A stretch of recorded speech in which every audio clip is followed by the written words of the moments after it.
I stood there, frozen, as the projector screen flickered to life. A sinking feeling settled in my stomach.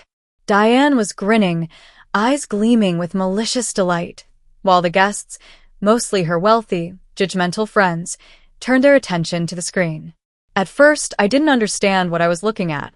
Then it hit me like a freight train. A series of old photos flashed across the screen, embarrassing, unflattering pictures from my past. One showed me in my teenage years, braces on my teeth, hair frizzy, wearing a cheap, ill-fitting dress at a high school dance. Another was from my early college days, caught mid-blink, looking utterly ridiculous. There was even a photo of me waiting tables at a dingy diner, my uniform stained from a long shift. Laughter erupted around the room. "Oh my," one woman gasped, barely suppressing a giggle. "Is that really hers?" Diane placed a hand over her chest, feigning concern. "Oh, don't be too harsh. She's come such a long way, considering where she started." I clenched my fists beneath the table, keeping my expression neutral. I had dealt with her passive-aggressive insults for years, but this was something else.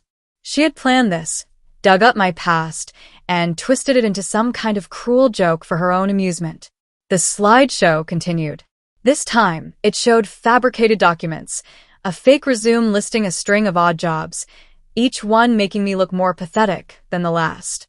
"She's never held a steady job for more than 6 months," Diane announced with mock sympathy. It's no wonder Nathan had to step in and support her. More chuckles. Some of the guests even whispered among themselves, exchanging knowing looks. My stomach turned as I caught snippets of their conversation. "She probably married him for stability. I heard she barely contributes financially. What does she even do all day?"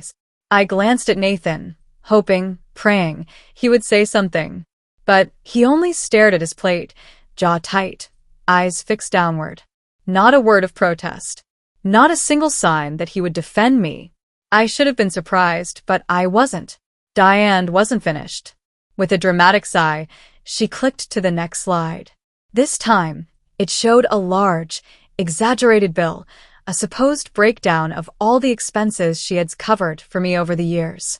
Since dear Olivia has always had trouble keeping a stable income, I thought I'd remind her of just how generous we've been. Diane said.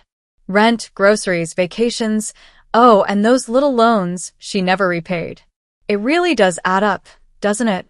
The laughter swelled again, this time louder. My face burned. I could feel their pitying gazes, their judgment weighing down on me.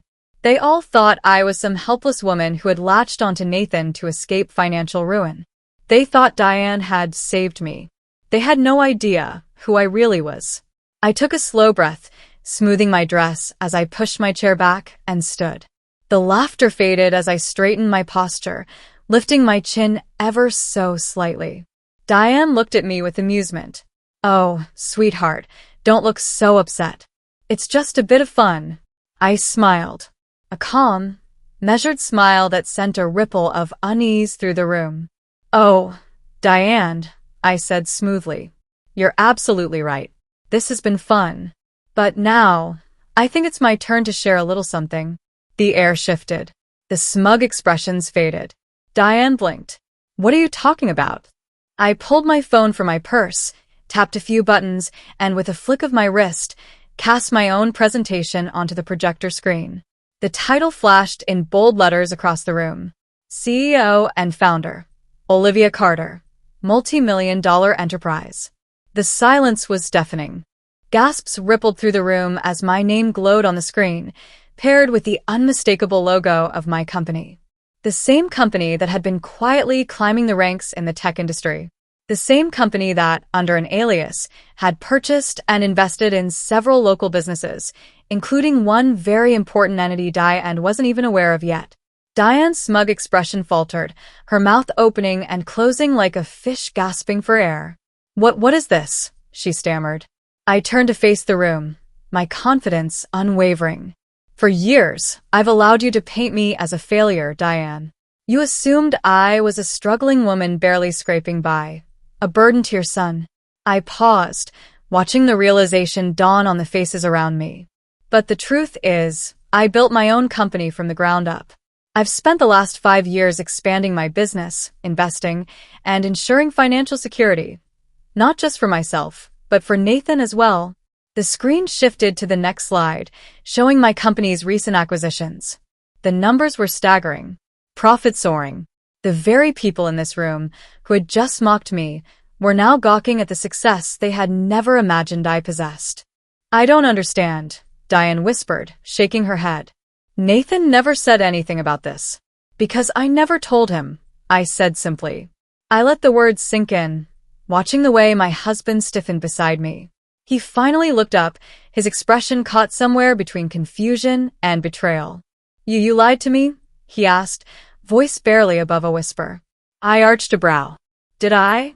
Or did you just never bother to ask? Nathan's face turned red, but he said nothing. Diane, however, wasn't ready to give up. Well, if that's true, she scoffed, her voice dripping with bitterness, then why have you been living off my son's income? If you were really that successful, why not contribute more? I tilted my head, pretending to consider her words. That's an interesting perspective, Diane. But let me clarify something. I clicked to the next slide, displaying bank statements, business transactions, and signed documents. Nathan hasn't been supporting me. I've been supporting him. A stunned silence fell over the room. I let the weight of my words settle before continuing.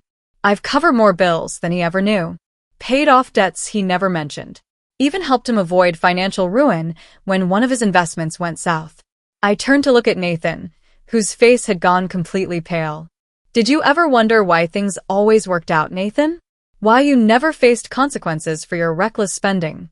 His lips parted, but no words came out. Diane looked horrified. That can't be true, she choked out. Oh, but it is, I said sweetly. And as for that ridiculous bill you made for me? I clicked again, and a new document filled the screen. A purchase agreement. You might want to read this carefully, Diane. She squinted at the screen before her eyes widened in absolute horror. I smiled. I recently acquired the company that owns the mortgage on your house. The color drained from her face. The room, once filled with laughter at my expense, was now so quiet you could hear a pin drop. I leaned in slightly, my voice low but firm. So, technically, Diane, you don't own this house anymore.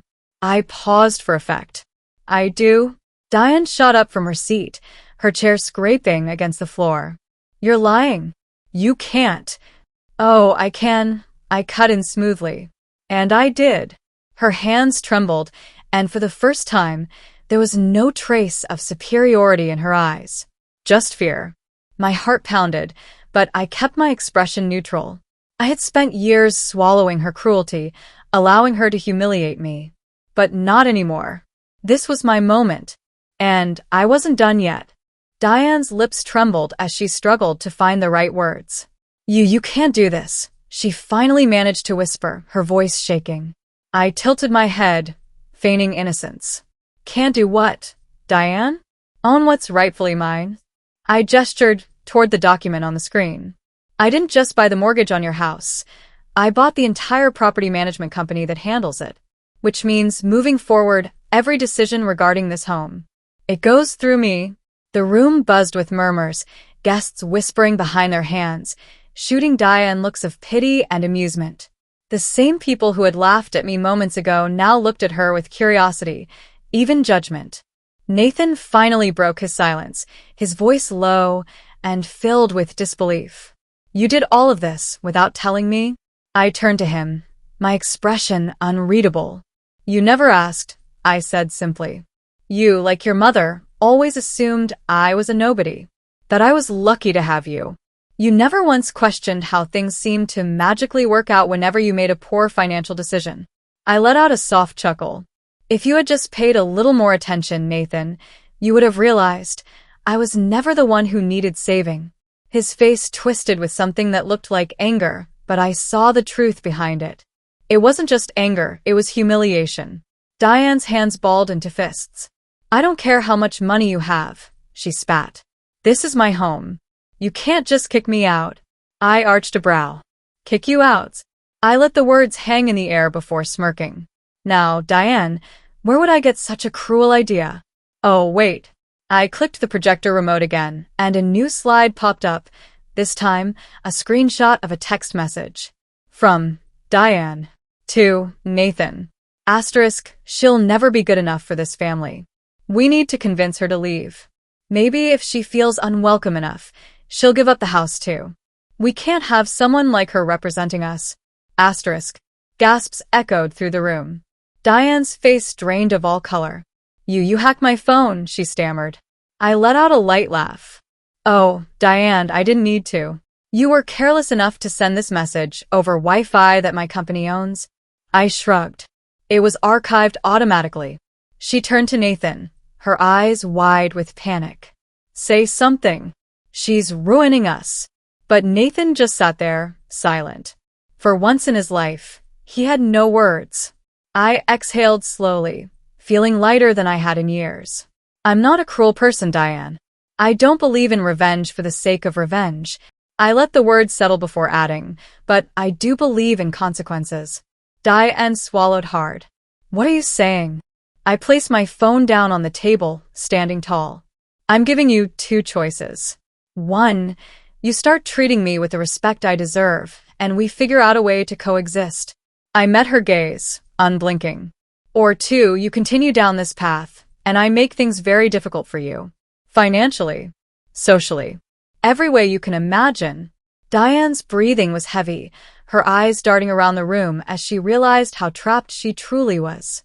I leaned in just slightly, lowering my voice so only she could hear. You made my life hell for years, Diane, I murmured. Now, it's your turn to learn what it feels like to be powerless. She blinked rapidly, her confidence completely shattered. For the first time ever, Diane had no control. And I wasn't done yet. Diane sat frozen, her fingers gripping the edge of the table like a lifeline. The once smug, condescending woman was now reduced to a pale, trembling shadow of herself. The room still buzzed with hushed murmurs, her so-called friends watching the spectacle unfold with barely concealed amusement. Nathan, still in shock, finally found his voice. Olivia, this isn't you, he said, his tone laced with disbelief. You're not a vengeful person. I turned to him, my expression cool. You're right, Nathan. I never wanted this. But I also never wanted to be humiliated, disrespected, or treated like an outsider in my own marriage. My voice didn't waver, and I saw him swallow hard. But you let it happen. Again and again. He opened his mouth, but I cut him off. Tell me, Nathan, if you had known from the beginning that I was wealthy, successful, would you have treated me differently? Would your mother have? His silence was the answer I already knew. Diane, realizing she was backed into a corner, tried a different approach. Look, Olivia, She stopped, inhaled sharply, and forced a smile that didn't reach her eyes. Maybe I was a little harsh, but it was all in good fun. You know that, right? I let out a soft chuckle. Good fun? Is that what you call it? I shook my head. You tried to ruin my reputation. You tried to make me look small in front of these people. And for what? To feed your own ego. Diane's face twitched. She knew there was no way out of this. I straightened my posture, adjusting my dress as I spoke, my voice calm and unwavering. But here's the thing, Diane. I'm not going to stoop to your level.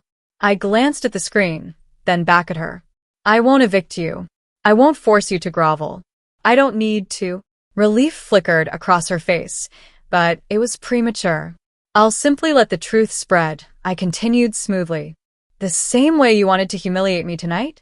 Well, now everyone knows that the woman you tried to belittle is the one who owns your home, your debts, and, oh, right, your reputation. Diane gasped softly. The weight of my words hit her like a freight train. You'll have to live with the fact that the people in this room, your friends, your social circle, now see you for what you really are. I let the silence stretch before delivering the final blow.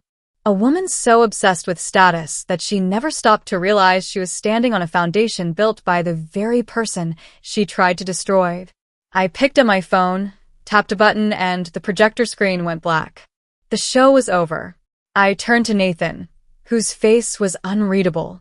You let her do this to me for years, I said softly. And I let it slide because I loved you. Because I thought that maybe, just maybe, one day you'd stand up for me. I exhaled, shaking my head. But I was wrong. Nathan reached for my hand, desperation creeping into his voice. Olivia, wait. I pulled back before he could touch me. I'm done waiting. With that, I turned on my heel, grabbing my clutch from the table. As I walked toward the exit, the guests parted like the Red Sea, whispering amongst themselves. For the first time in years, I felt truly free. Diane sat motionless, her carefully crafted world crumbling around her. Nathan, the man who had failed to defend me time and time again, was left to deal with the wreckage of his mother's cruelty. And me? I walked out of that party with my head held high, knowing that I had finally taken back my power. Not through vengeance, not through cruelty, but simply by showing them who I really was.